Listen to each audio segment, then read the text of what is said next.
Hello everyone, my name is David Luchford and welcome to lesson 52 of my Ancient Greek course. In today's lesson we're going to be learning about the word pass. But before we do that, let's take a look at my virtual shelves. If we do that, we shall see that Dwayne, Sonia, Roller 52, Elizabeth and Royce have recently supported my channel by buying a virtual amphora or virtual amphoree. Therefore, I would like to say a huge thank you to Dwayne, Sonia, Roller 52, Elizabeth, and Royce for supporting my channel recently. I greatly appreciate your support. It is honestly so encouraging. And I should note that we do have some familiar names here.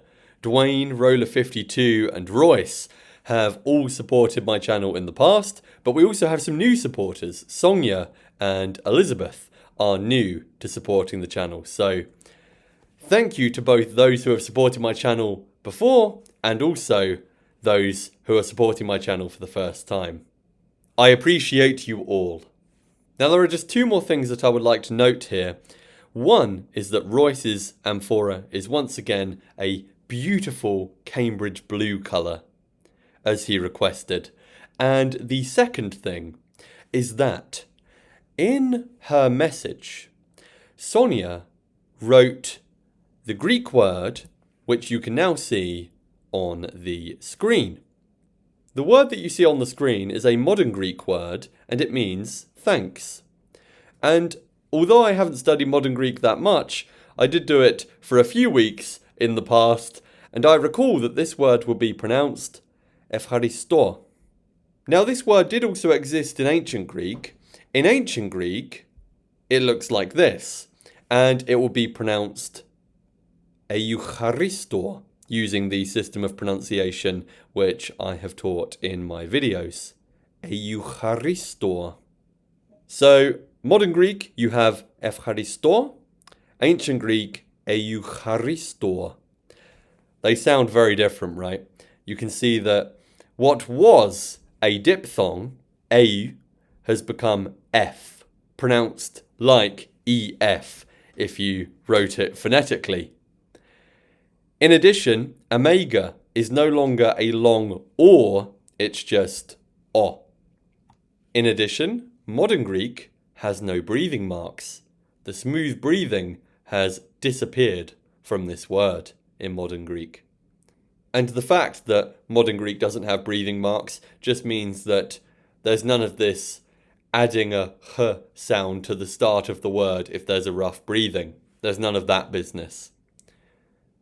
It's as if every word had an invisible smooth breathing at the start. Another difference is accents. In ancient Greek, you have the acute, the grave, and the circumflex, and they were pitch accents. They indicate the pitch of the vowel or diphthong which they appear over. The acute indicates a higher pitch, the grave a lower pitch, and the circumflex a rising and falling pitch. Now you'll know that I don't typically include accents in my ancient Greek course for reasons that I've explained before, but just to illustrate another difference between ancient Greek and modern Greek, in ancient Greek you had those three accents and they were pitch accents. In modern Greek, you have the acute, you've also got the diaeresis, those two dots. But in terms of the accents, out of the three that we know from ancient Greek, we just have the acute, and it is a stress accent. It indicates where the stress goes in a word with more than one syllable. That is where you need to put the emphasis when pronouncing the word. We have stress in English, but if you're a native speaker of English, you don't typically realise it. For instance, compare the words record and record. They mean two different things depending on where you put the stress. A record is like a music record, as in a vinyl, whereas record is the verb, as in to record or film a video. So the acute in modern Greek indicates the stress. It tells us which syllable we need to emphasize when pronouncing the word. So that's why this would be ευχαριστώ, with the stress on the o at the end. By the way, in ancient Greek, this word eucharistor is actually a verb, meaning I give thanks to, and it is a contract verb. It's actually eucharisteor. So here we see it in its contracted form, but this is its uncontracted form. It's an epsilon contract verb. So I thought I would use what Sonia wrote in her message, namely ευχαριστώ, to delve into the differences between ancient Greek and modern Greek, or at least some of those differences. There are lots of others. If you do learn some modern Greek, you'll find that many vowels and diphthongs now sound like E, when they didn't before. But anyway, thank you very much, Sonia, for your message and for your support, and thank you once again to Dwayne, Roller52, Elizabeth, and Royce. In addition, I would like to say thank you very much to everyone who has supported my channel in the past. Also, you can now see that I've got this magnificent collection of virtual amphorae, a truly inspiring assortment of amphorae. Doesn't it just enthuse you when you look at these beautiful virtual shelves? I know it does me. And when it comes to this particular set of shelves, on this shelf we put something seasonal or appropriate according to the celebration. And here we have a statue of Zeus, in particular, a bust of Zeus. And the reason that we have a bust of Zeus on this shelf at the moment is because this Sunday in the UK, it is Father's Day, and Zeus is the father of the gods. He's the father figure in the pantheon, you know. He's the big paternal geezer amongst the gods, okay? So that is why we have this bust of Zeus. Happy Father's Day to all of the fathers watching this video for tomorrow, or for the past if you're watching this video days after Father's Day.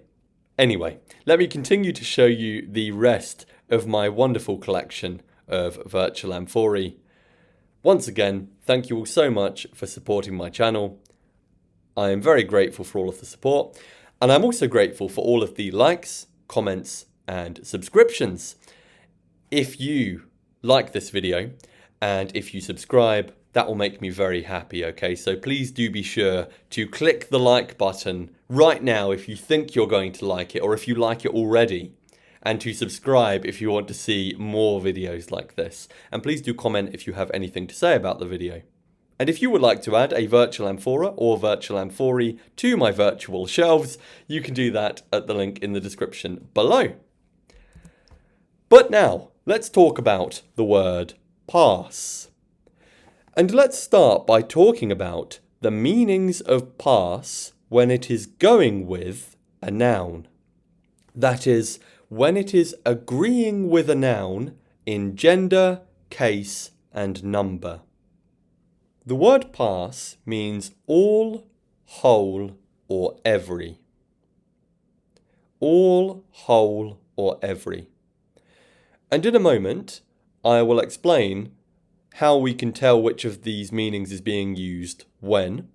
But for now, please do pause the video and note down the forms of pass on the screen, and that it means all, whole, or every.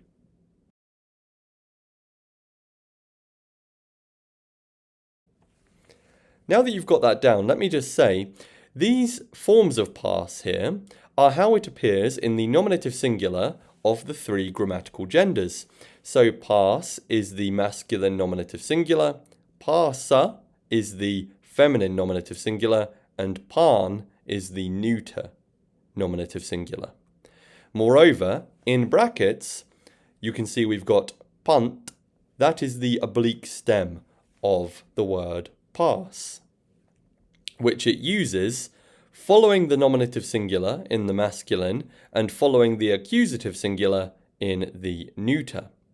It doesn't use the oblique stem in the feminine because it declines slightly differently, as we shall see shortly. Anyway, that's why we've got these three forms of past here. They're the nominative singular forms in the three grammatical genders. And then we've got the oblique stem, which is used in the masculine and the neuter, after the nominative singular in the masculine and after the accusative singular in the neuter.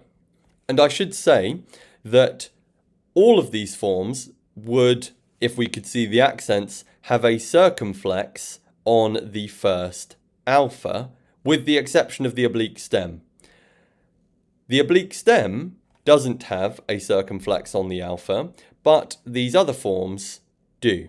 Okay, so the reason I'm saying pass, pᾶσα, pan with a long alpha is because there would be a circumflex on these alphas. And that will make it sound like ah. The circumflex guarantees that it's a long alpha. In particular, it would also indicate a rising and falling pitch, but I am not pronouncing that. So I'm just pronouncing it as a long alpha, since a circumflex guarantees that a vowel is long.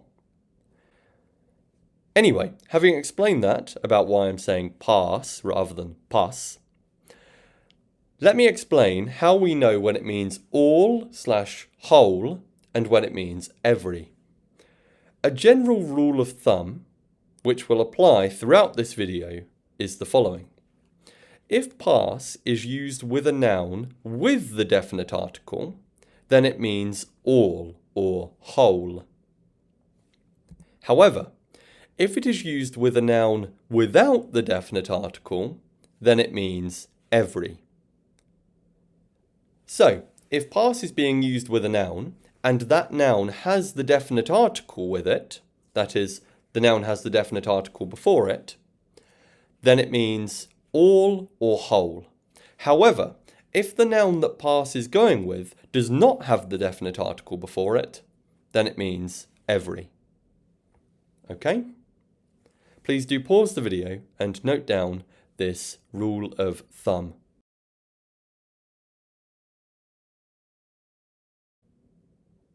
The reason I'm calling it a rule of thumb, by the way, is because I believe I have met some exceptions to this rule in Greek, but it does generally apply.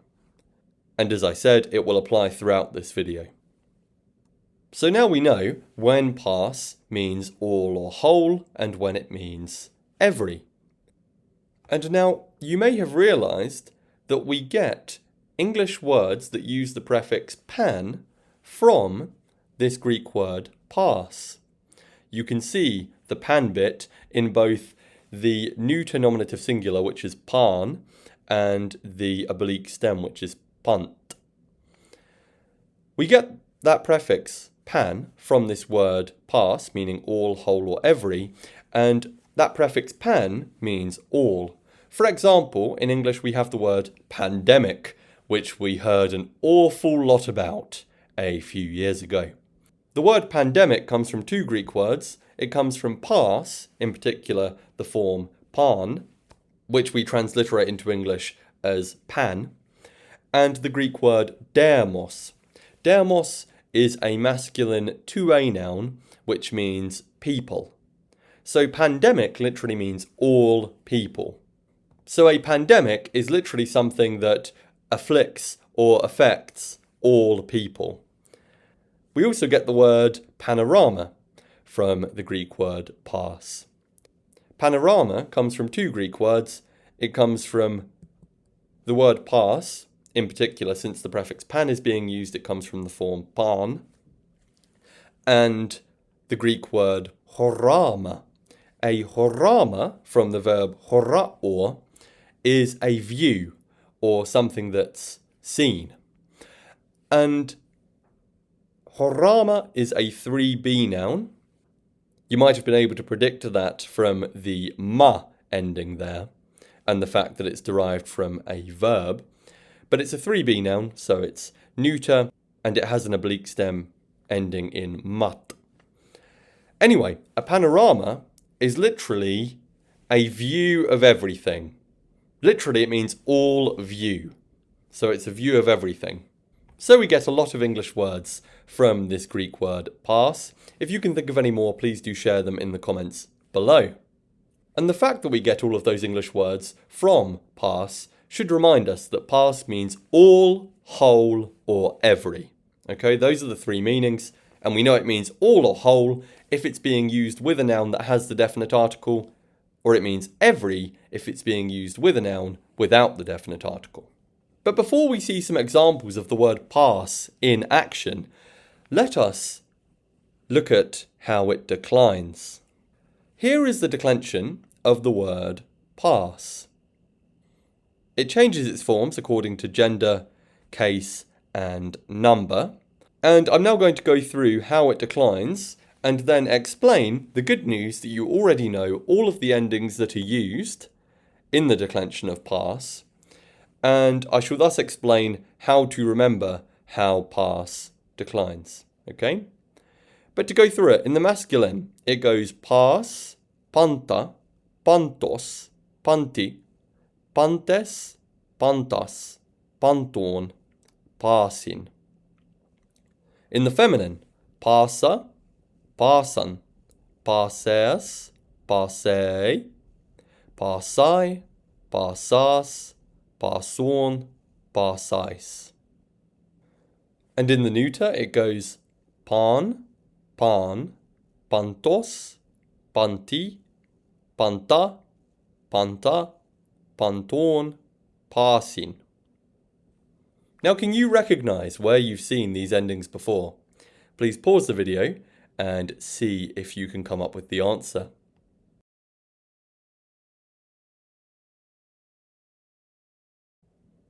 Now, to tell you where we've seen these endings before, the masculine forms of pās are the same as those of a 3a noun. If you know how a 3a noun declines, then you know how pās declines in the masculine. It has a unique nominative singular form, pās, and then it uses the oblique stem pant and adds the usual third declension masculine/feminine endings to that oblique stem, a, os, I, es, as, on, sin. What about in the feminine? Well, these feminine forms of pās use endings which are the same as those of a 1c noun, like talatta, meaning see. If you know how a 1c noun, like talatta, declines, then you know how pās declines in the feminine. It uses the stem pās and it adds the 1c endings onto that stem. What about in the neuter?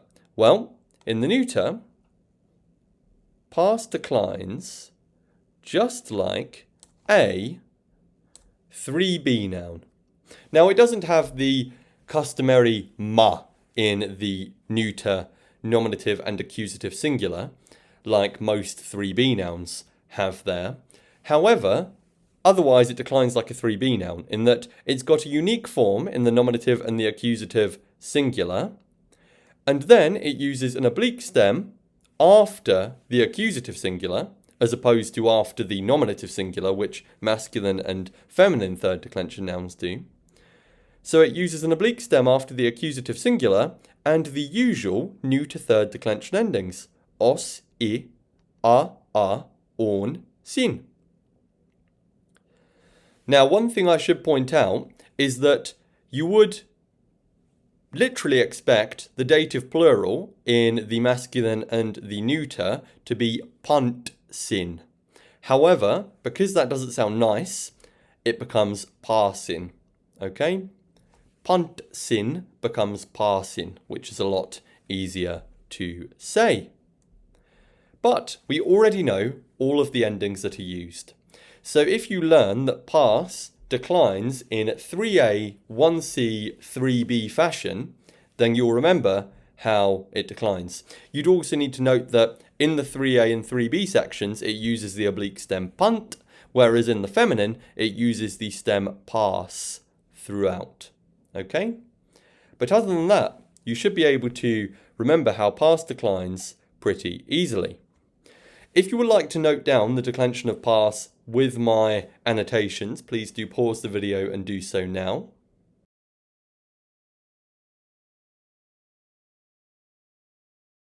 And before I erase my annotations and give you the option to write it down without them, let me just say that there are other words of this sort in Greek. This is called a 3-1-3 word in terms of the declension. Like we have 2-1-2 adjectives, pās is a 3-1-3 word, okay? And we shall meet other 3-1-3 words in the future.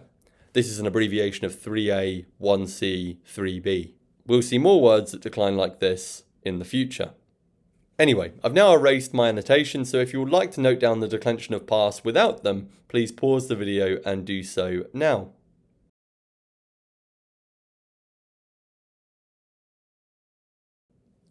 Okay, let's now look at some examples of pās in action. Here is a sentence. Pantes hoi anthropoi pros ton limena pros trechousin. We have pantes hoi anthropoi in the nominative plural. Pantes is agreeing with anthropoi. So pās is here being used with a noun. And in particular, it's being used with a noun that has the definite article before it. And so it is meaning all or whole. However, in this context, it's going to be all, because we're not going to say whole the men, we're going to say all the men. All the men, or all the people. The verb is pros trechousin, which is they run towards, a compound of pros and trechor, ending in ousin because they are doing it, namely all the men. So all the men run towards, or are running towards, pros ton limena, towards the harbour. The Greeks like to repeat the prefix in a prepositional phrase. Or, if you want to see it the other way around, they like to repeat the preposition as a prefix in a compound verb. This means, therefore, all the men run towards the harbour, or all the men are running towards the harbour. Secondly, we have pās anthropos pros ton limena pros trechei. Here, pās and anthropos are both masculine nominative singular. Pās is going with a noun here, therefore, it's agreeing with a noun, but that noun does not have the definite article before it. It's agreeing with a noun, or going with a noun, we might say, without the definite article. And so it is meaning every, as opposed to all or whole. So every man, or every person, pros trechei, is running towards, or runs towards the harbour. So this means every man runs towards the harbour. Because pās is going with a noun, that is agreeing with a noun, but that noun doesn't have the definite article, we translate it as every, as opposed to all or the whole. And one thing that I should have added is that pās typically comes just before the noun, or definite article and noun, that it is going with, as you can see in these sentences. Let's look at another example. Panta ta paidia estia. Here, panta is agreeing with paidia. Both of these are neuter, nominative, plural. And the noun that pās is going with has the definite article before it, and so it means all or the whole. Here it's meaning all. So, all the little children, estia, are eating or eat. All the children are eating. Paidion literally means little child, but you do get diminutives quite often in Greek being used in the place of the ordinary form of the noun. So if you want to be specific, you could say all the little children are eating, but you could just say, this could just mean, depending on the context, all the children are eating. Now you might be wondering, why is this sta rather than estiousin? The reason it's sta is because neuter plural subjects take singular verbs. We call this a schnurb, remember? That's like a throwback reference at this point. So all the children are eating literally has the verb he, she, it is eating because it's got a neuter plural subject, namely all the children. Okay? We said all because here πᾶσα is agreeing with a noun that has the definite article before it. Let's look at one more example. Πᾶν παΐδιον estie. Here, πᾶσα is agreeing with a noun that does not have the definite article before it, and so it means every. We know it's agreeing with παΐδιον because both πᾶν and παΐδιον are, in this sentence, neuter nominative singular. STA means he, she, or it eats or is eating, so this means every child, literally every little child, is eating. Every child is eating. So you can see these examples and how we tell whether pᾶσα means all or whether it means every.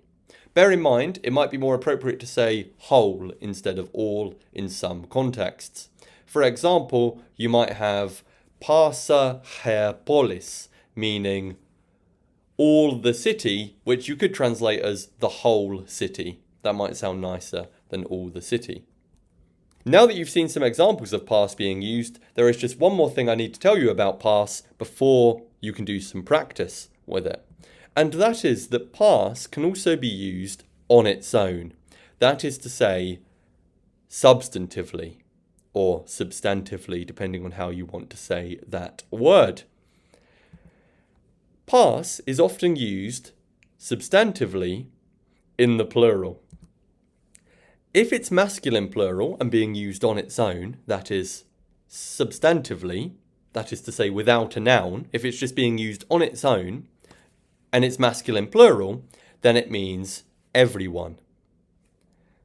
If it's neuter plural and being used on its own, it means everything. Because remember, a substantive or substantive adjective is one that's being used on its own as a noun. And we have to understand a word after it based upon its gender and its number. Pᾶsa can be used in this way. If it's being used on its own and it's masculine and plural, then it means everyone. If it's being used on its own and it's neuter and plural, then it means everything. To illustrate this, let's look at the sentence Pantes tautan tan koran pilusin.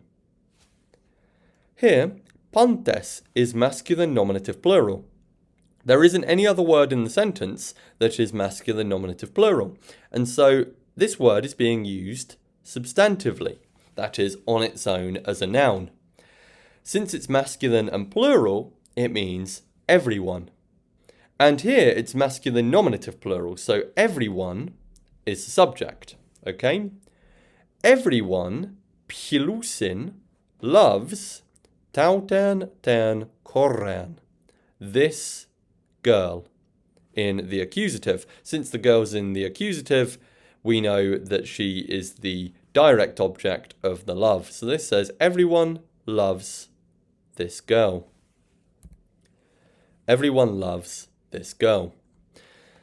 Another example is hoistratiotai panta estiusin. Here we have these soldiers in the nominative plural. Then we have the word panta and the verb estiusin, which is they eat or they are eating.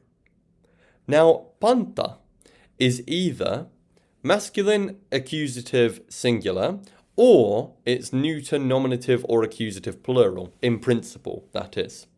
However, pᾶsa is not going to be masculine accusative singular here because it's being used on its own. There's no noun that's masculine accusative singular or that's neuter nominative or accusative plural. So it's being used on its own. And when pᾶsa is used on its own, it's typically used either in the masculine plural or the neuter plural. It might actually always be used like that when it's used substantively, but I'm sure I've seen it in the feminine as well to mean all women. But either way, generally it's one of these two, okay? Now, in light of that fact, it's not going to be masculine accusative singular and being used on its own. If it were, this would be meaning the soldiers are eating every man, literally. But it's not going to be that, because that would be masculine accusative plural. Instead, they would have said παντάς. When I say they, I mean me, because I'm the one that wrote these sentences. But anyway, that I would have said παντάς if it were the soldiers are eating every man. And so instead, it's neuter, and it's got to be accusative plural rather than nominative plural, because the soldiers are in the nominative. So, since it's neuter and plural, πάντα is here meaning everything. And since it's the accusative, everything is the direct object of the verb. So this means the soldiers are eating everything. The soldiers are eating everything, or the soldiers eat everything. I guess there's some hungry boys. Now, before we move on, please do pause the video and note down that past can be used on its own, that is to say, substantively, and what it means when it is being used substantively.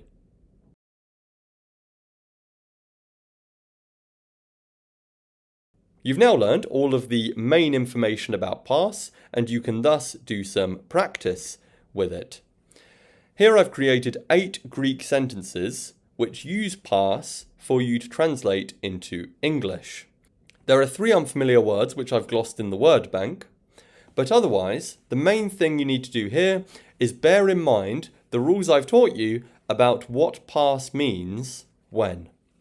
There are 3 possibilities. If it's agreeing with a noun that has the definite article with it, past is meaning all or whole. Secondly, if past is agreeing with a noun that does not have the definite article, then it's meaning every.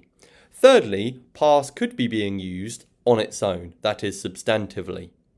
There, it won't be agreeing with any noun in the sentence, and it will either be meaning everyone, if it's masculine and plural, or everything, if it's neuter and plural. Those are the 3 possibilities, so bear those in mind as you translate these sentences into English. With that said, please do pause the video and translate these sentences using past into English.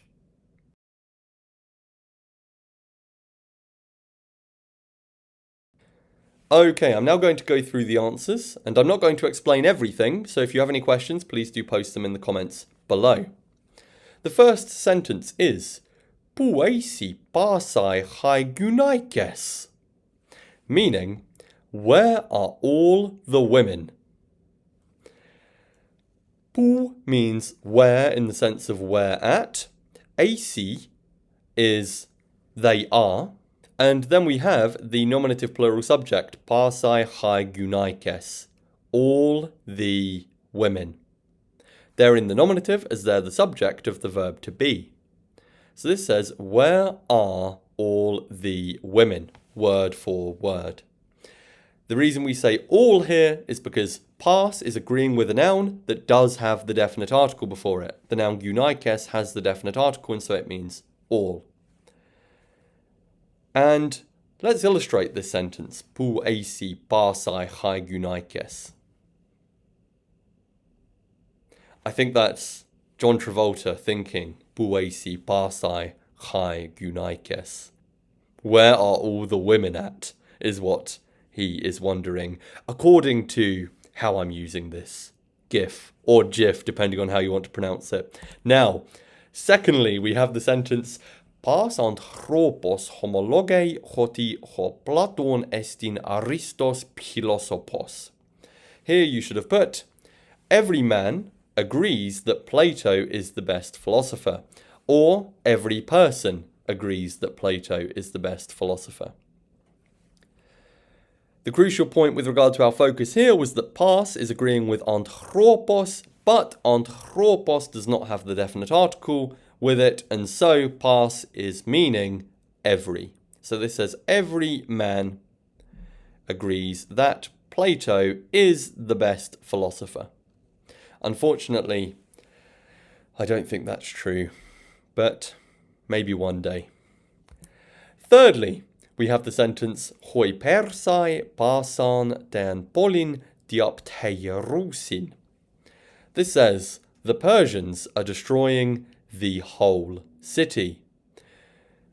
Or you could say all the city instead of the whole city.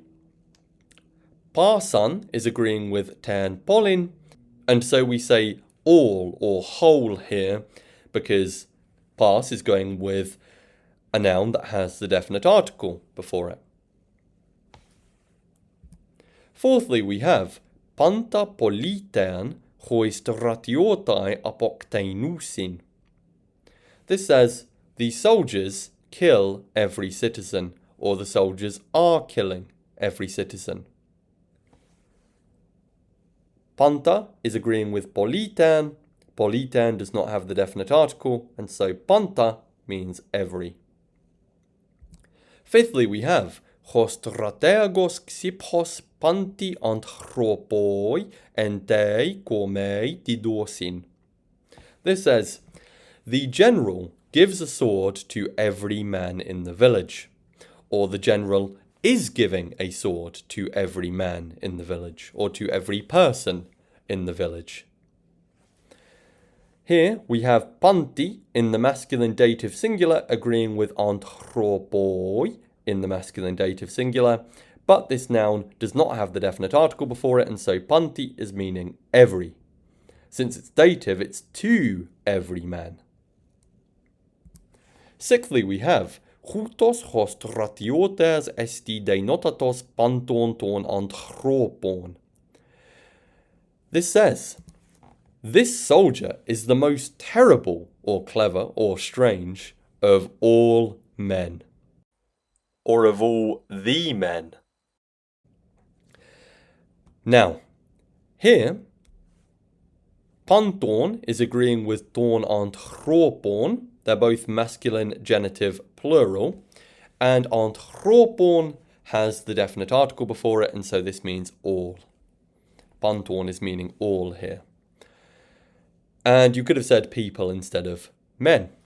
Seventhly, we have hoi menneaneai pantes tacheos estiusin chode presbus bradeos. This says, all the young men eat quickly, while the old man eats slowly. You could have said but or however instead of while. We have a men de contrast between the two clauses, so you've got different options there when it comes to rendering that in English. And with regard to our focus for today, namely the word pass, pantes is masculine nominative plural, and so is hoi neaneai.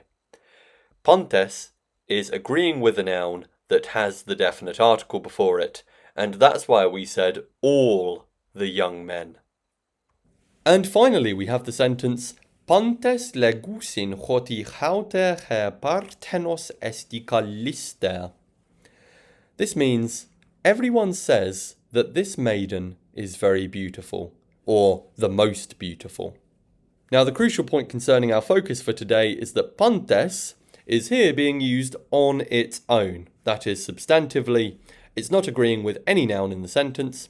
It's masculine nominative plural. Since it's masculine and plural, it's meaning everyone. Since it's nominative, we know that everyone is the subject. So everyone says that this maiden, or young woman you could have said, is very beautiful, or the most beautiful. Kallistos is the superlative form of kalos. And here that could either be very beautiful or most beautiful.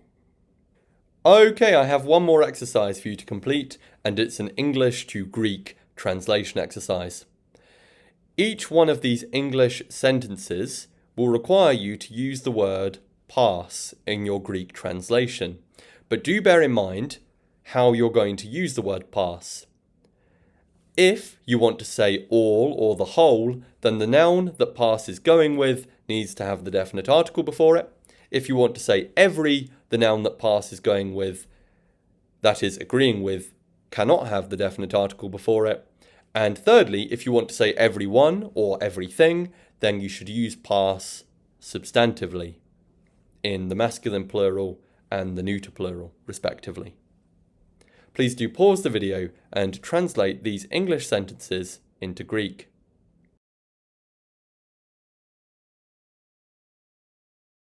Okay, I'm now going to go through the answers. Number 1 is every girl loves him. Here you should have said πᾶσα κορέα αυτόν ψηλέ. Now, you could have had the units of the sentence in another order. You could have put πᾶσα κορέα at the end, for example. But the crucial thing was that you had the right forms of each of these words. And with regard to our focus, the crucial thing was that you said πᾶσα κορέα to mean every girl. If you want to say every, you need to use πᾶς and make it agree with a noun, but that noun cannot have the definite article before it, because otherwise it will be meaning all or the whole of that thing. And auton is the masculine accusative singular form of autos.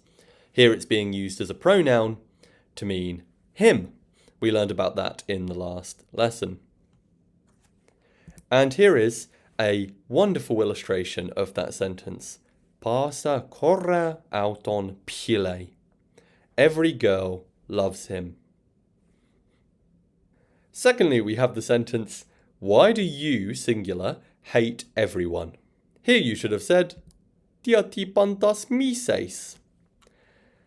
We know διατί means why, πάντας is masculine accusative plural, which is the correct form of πᾶς. Since we want to say everyone, we use πᾶς on its own, and we use it in the masculine and plural. And the reason we put it in the accusative here is because everyone is the object of the verb, which is you singular hate. The direct object of the verb, to be precise.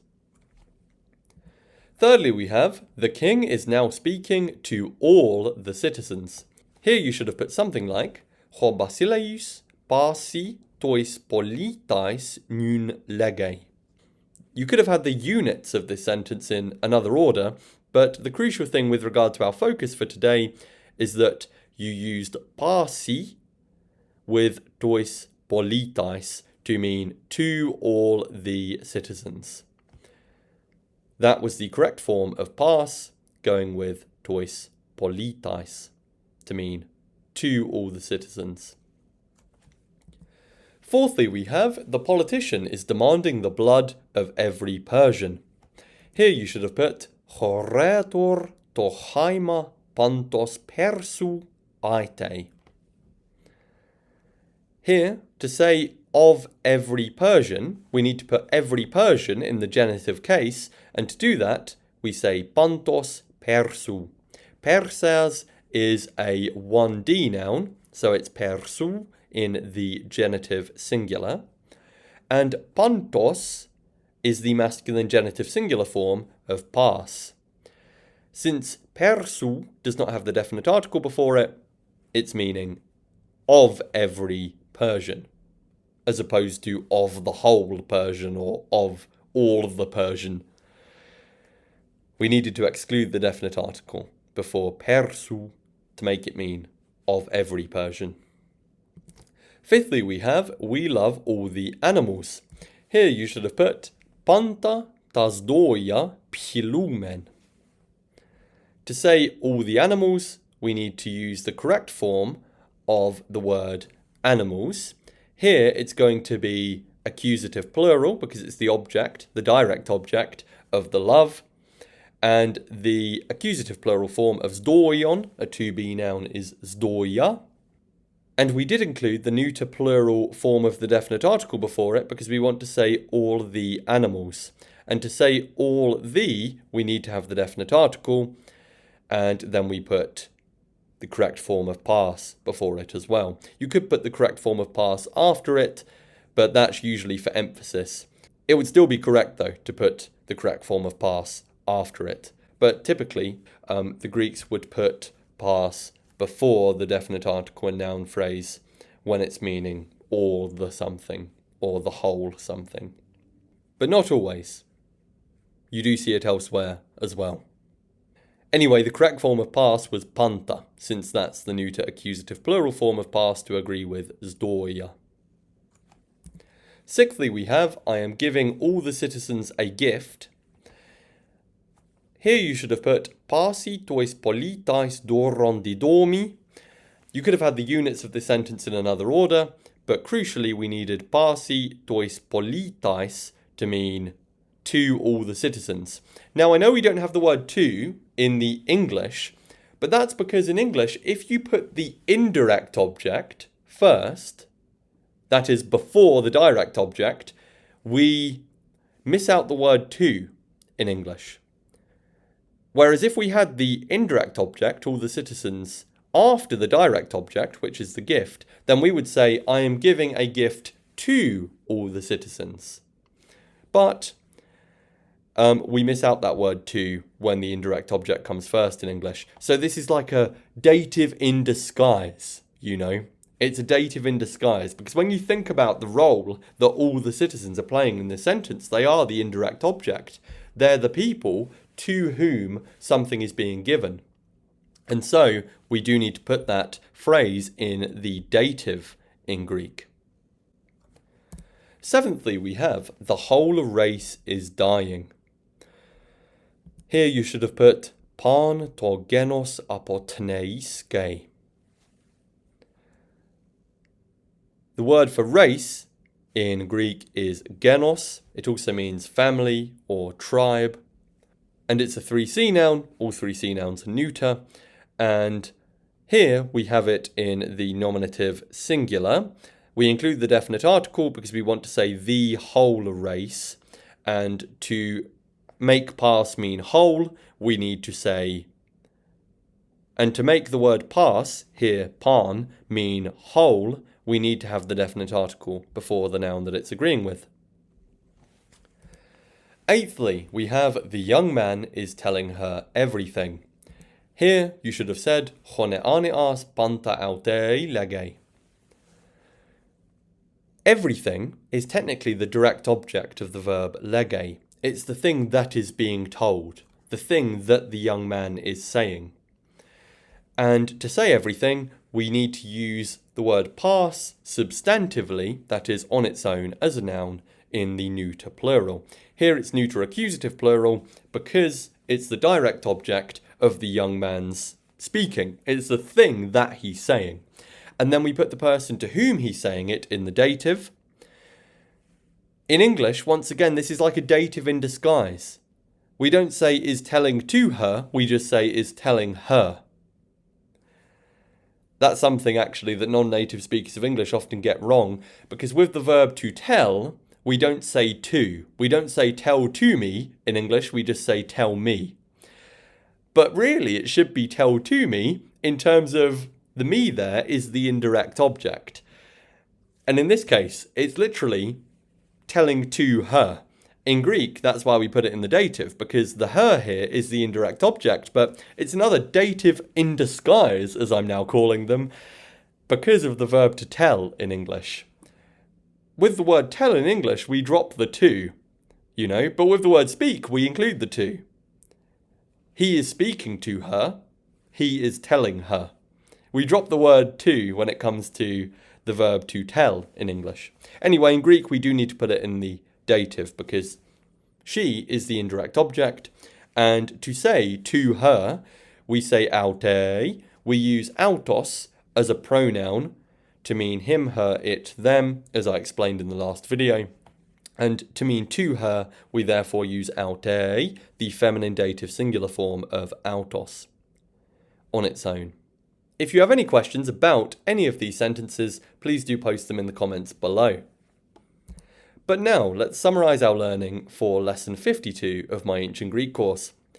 In today's lesson, we've learned that pās means all, whole, or every. Moreover, we've learned that it means all or whole if it is used with a noun with the definite article. And when I say if it is used with a noun, I mean if it is agreeing with a noun in a sentence. And if that noun that it's agreeing with has the definite article before it, then pās is meaning all or whole. However, it means every if it is used with a noun, that is, if it is agreeing with a noun without the definite article before it. Thirdly, though, it can be used substantively, especially to mean everyone if it's masculine and plural, or everything if it's neuter and plural. Moreover, we learned that it declines in 3a, 1c, 3b fashion. That's how we can remember how pās declines. Moreover, we've met 3 new verbs, aite or, which in the exercise we did meant demand. It can also mean to ask for or to beg for. We also met homologe or, which means to agree. Finally, we met the verb diopteiro, which means destroy, but it can also mean ruin or corrupt. All of these are very important Greek verbs. Furthermore, we met 3 new nouns, namely kome, meaning village. I've since realised that we have already met kome, and I have already given it as a noun to learn, so I do apologise for repeating it as a new noun in this lesson. Zdoion, meaning animal, which we have seen before, but I haven't listed it as a noun to learn until now. And thirdly, genos, meaning race, tribe, or family. In the exercise we saw it in, it was meaning race, but it can also mean tribe or family. 3 very important Greek nouns as well. With that said, let me say thank you very much for watching the video today. I hope that you've enjoyed it and found it useful. If you have, please do give it a like, and please do leave a comment if you have anything to say about it as well. And subscribe if you would like to see more videos like this one. I have put some ancient Greek frogs on the screen to brighten your day, and also to consolidate our learning from today's lesson, which we can do by adding the caption Pas batrachos tas muias pile. How would you translate this caption? The way you would translate it is every frog loves, literally, the flies, but we could just say flies if this is referring to the whole class of flies in general. This could be every frog loves flies, or it could be speaking about some specific flies, but I'm taking it to mean every frog loves flies. The crucial point with regard to our focus is that we would say every frog because pas is agreeing with batrachos, but batrachos does not have the definite article before it, and so pas is meaning every. Every frog loves flies. That's true. They love them in a sense, namely in that they love to eat them. I'm not sure if there are any frogs that don't eat flies. Maybe there's some species that don't eat flies. I don't know. I need to look into the diets of the different frog species more. Okay, but to my knowledge, every frog loves flies in that they love to eat flies. Please do let me know, though, if you're aware of a frog that doesn't like to eat flies, in which case this caption would be false. Anyway, enough about the diet of frogs. I do need to bring this lesson to a close, and thus I should say thank you once again for watching the video, and I'll see you again next time.